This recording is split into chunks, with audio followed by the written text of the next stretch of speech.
कैसे आप सिर्फ 3,000 रुपए महीना इन्वेस्ट करके अपने लिए बना सकते हैं 1 करोड़ रुपए का फंड। इस वीडियो में step by step detailed calculation के साथ मैं आपको आज दिखाने वाला हूं।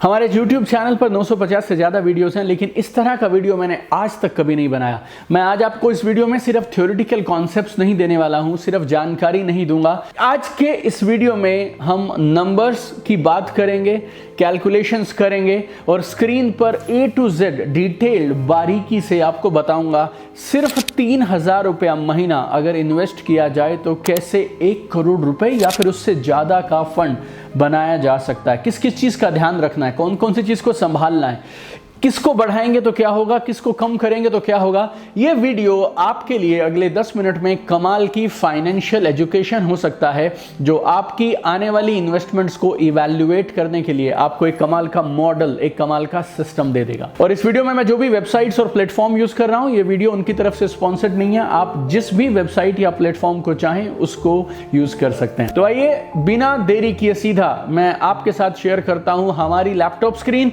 जिसमें आपके सामने अब आएगा SIP कैलकुलेटर।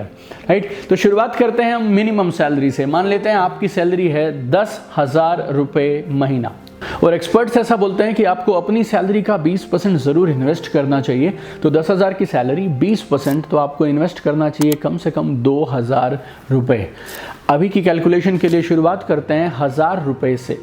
अगर आप महीने के 1,000 रुपए इन्वेस्ट करते हैं, 20 साल के लिए उन्हें इन्वेस्ट किया जाता है लगातार, 12% आपको मिलता है annual return. Annual rate of return जो आपको मिलता है वो है 12%। तो फाइनल अमाउंट बन गया 10 लाख रुपए 20 साल के बाद। अगर आप इस महीने की जो इन्वेस्टमेंट है इसको 1,000 से बढ़ाकर कर दें 2,000, तो अब आपको कितने पैसे मिलने वाले हैं 20 साल के बाद? 20 लाख रुपए। आइए इन नंबर्स के साथ में थोड़ा और कैलकुलेशन करते हैं। इस वीडियो को गौर से देखिएगा। ये वीडियो आपके लिए फाइनेंशियल एजुकेशन का, आपके लिए फाइनेंशियल लिटरेसी का कमाल का वीडियो है।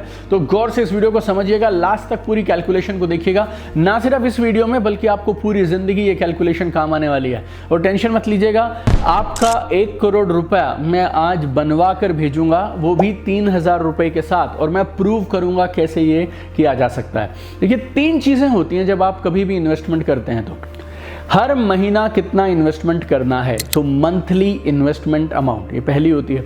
दूसरा, कितने समय के लिए करेंगे, 5 साल, 10 साल, 15 साल, 20 साल। और तीसरी होती है रेट ऑफ इंटरेस्ट। तो आप जो भी कैलकुलेशन करेंगे इन तीनों के साथ साथ करेंगे। तो जो भी इंसान मेरे साथ इस वीडियो में लास्ट तक रहेगा ना, वो इन्वेस्टमेंट की पूरी गेम आज समझने वाला है। पहली चीज जो हम बदलते हैं इन तीनों में से, इन्वेस्टमेंट अमाउंट को सेम रखते हैं और हम पीरियड बढ़ा देते हैं। अभी तक हमने 20 साल की बात करी थी, अब हम इस 20 साल को 25 साल करते हैं। तो क्या होता है, तो अगर आपकी जो इन्वेस्टमेंट है 20 साल की जगह अगर 25 साल रह गई, तो ये आपको देगी 38 लाख रुपीस। और अगर ये सेम इन्वेस्टमेंट आप 25 की जगह 30 साल करते हैं, तो मिलेंगे 70 लाख रुपए। और कहीं आपने 5 साल और इस पैसे को रख लिया, 35 कर लिया, तो फिर ये बन जाते हैं 1 करोड़ 30 लाख रुपए। अगर ये 35 नहीं रखना, हमारा टारगेट सिर्फ 1 करोड़ का है, तो ये फिगर आप 33 डाल के देखिएगा। तो अगर 33 साल के लिए इस अमाउंट को रखा जाए, 12% रेट ऑफ इंटरेस्ट हो, तो आपको बन जाएगा 33 साल के बाद 1 करोड़ रुपया। आप अपनी एज आज जो भी है उसमें 33 ऐड कर दीजिए। तो अगर आपकी एज अगर 25 साल है आज, तो 25 में 33 ऐड कर दीजिए, तो 58 साल। आज आपने 25 की एज में इन्वेस्टमेंट शुरू की, तो 58 पे जब आप हो जाएंगे, 12% की एवरेज रेट ऑफ रिटर्न के हिसाब से आपको मिल जाएंगे 1 करोड़ रुपए। और इस पूरी कैलकुलेशन में हमने टैक्स को, इन्फ्लेशन को एक्सक्लूड करके रखा है। वो टाइम के अकॉर्डिंग हर साल जैसा वो रहेगा उसके अनुसार होता चला जाएगा। अब आप में से कुछ लोग ये बोलेंगे, जी मुझे 33 साल तो इंतजार नहीं करना, मुझे थोड़ा जल्दी चाहिए। तो मैंने आपसे बोला था 3 चीजें होती हैं जो इन्वेस्टमेंट में काम करती हैं, अमाउंट, रेट ऑफ इंटरेस्ट और पीरियड। अगर आपको बड़ी रिटर्न चाहिए, जल्दी रिटर्न चाहिए, तो फिर आप अपनी मंथली इन्वेस्टमेंट को बढ़ा सकते हैं। तो जो 2,000 रुपए आप इन्वेस्ट कर रहे हैं उसको आप कर दीजिए 5,000 रुपए महीना। टाइम को सेम रखिए, टाइम हो गया 20 साल। अगर आपने 5,000 रुपए इन्वेस्ट किए 20 साल तक, 12% की रिटर्न मिलती है, तो ये बन जाएंगे 50 लाख रुपए 20 साल के बाद। चलिए थोड़ा और बढ़ा के देखते हैं। अगर आपने 8,000 इन्वेस्ट किए तो बन जाएंगे 80 लाख रुपए, और अगर आपने इन्वेस्ट किए 10,000 रुपए तो ये 20 साल के बाद बन जाएंगे 12% के हिसाब से 1 करोड़ रुपए। और अगर आप मुझसे ये पूछें अगला सवाल कि जी मेरे पास तो 10,000 रुपये इन्वेस्ट करने के लिए नहीं है, कोई बात नहीं, तो फिर आप तीसरे वेरिएबल पे काम करते हैं, टाइम पीरियड को बढ़ा देते हैं। जब आप टाइम पीरियड को बढ़ाते हैं ना तो फिर आपके लिए कंपाउंडिंग बहुत कमाल का काम करती है। अमाउंट को वापस ले आते हैं 5,000 रुपये, और 5,000 को आप 30 साल के लिए अगर आप इन्वेस्ट करते हैं तो फिर ये आपको देता है 1 करोड़ 76 लाख रुपए। अगर आपको 5,000 भी ज़्यादा लग रहा है तो आप इसे 3,000 पे ले जाएं, और अगर आप 3,000 रुपये इन्वेस्ट करते हैं 30 सालों के लिए, आपने इन्वेस्ट किए टोटल 11 लाख रुपए, मिल जाएंगे आपको 1 करोड़ रुपए। अगर कहीं आपने इस टाइम पीरियड को और बढ़ा दिया, 30 की जगह 40 कर दिया, तो जो आपको अभी 1 करोड़ मिल रहा है ये मिलेगा 3 करोड़ 60 लाख रुपए। ये जो सारे नंबर्स हैं एक्चुअली हमारी लाइफ, हमारे फाइनेंसेस, पूरी बैंकिंग इंडस्ट्री, म्यूचुअल फंड, सारी की सारी इन्हीं नंबर्स पर काम करती है। एक बार आपने इन नंबर्स की टर्म्स में सोचना शुरू कर दिया, फिर आप कभी भी गलत इन्वेस्टमेंट्स नहीं करेंगे। आप आराम से अलग अलग तरह की इन्वेस्टमेंट्स को एक दूसरे से कंपेयर कर पाएंगे। और जैसा मैंने कहा, आप इस वीडियो में लास्ट तक मेरे साथ बने रहिएगा। हमने अब तक काम किया इन्वेस्टमेंट के अमाउंट को कम ज़्यादा करके, हमने अब तक काम किया टाइम पीरियड को कम ज़्यादा करके, अब हम काम करते हैं रेट ऑफ इंटरेस्ट के साथ। ये सबसे ज़रूरी है, आपको कहाँ इन्वेस्ट करना चाहिए जहाँ पे आपको बेस्ट रेट ऑफ इंटरेस्ट मिले। हम अभी तक कैलकुलेशन में 12% लेकर चल रहे थे। आप किसी भी एवरेज म्यूचुअल फंड में अगर एवरेज पिछले कुछ सालों का रिटर्न देखेंगे तो 12% आराम से आपको मिल जाता है।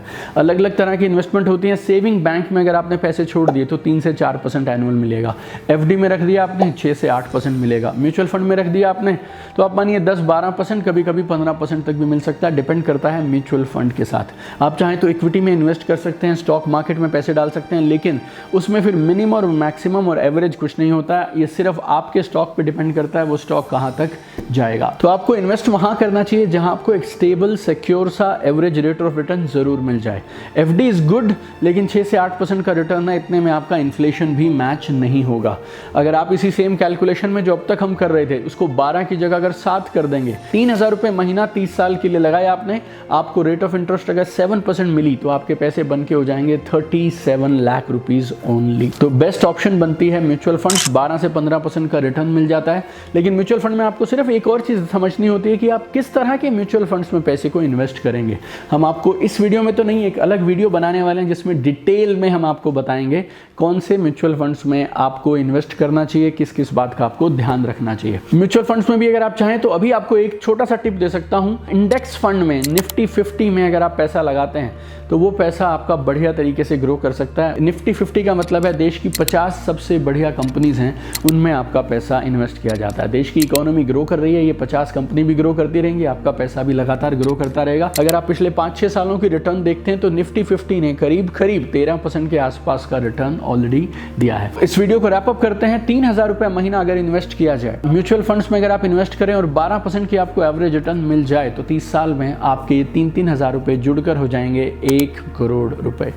और इस SIP कैलकुलेटर में एक और कमाल का फीचर होता है, आप इसमें अपना गोल भी डाल सकते हैं। अगर आपने गोल डाल दिया 1 करोड़, टाइम डाल दिया 30 साल, रेट ऑफ इंटरेस्ट 12, तो ये देखिए अगर आप ये कैलकुलेटर आपको दिखा रहा है 2,833 रुपये, रफली मैंने भी आपसे उतना ही अमाउंट बताया 3,000 रुपये। इस वीडियो के माध्यम से हमने आपको एक बेसिक फाइनेंशियल एजुकेशन देने का प्रयास किया।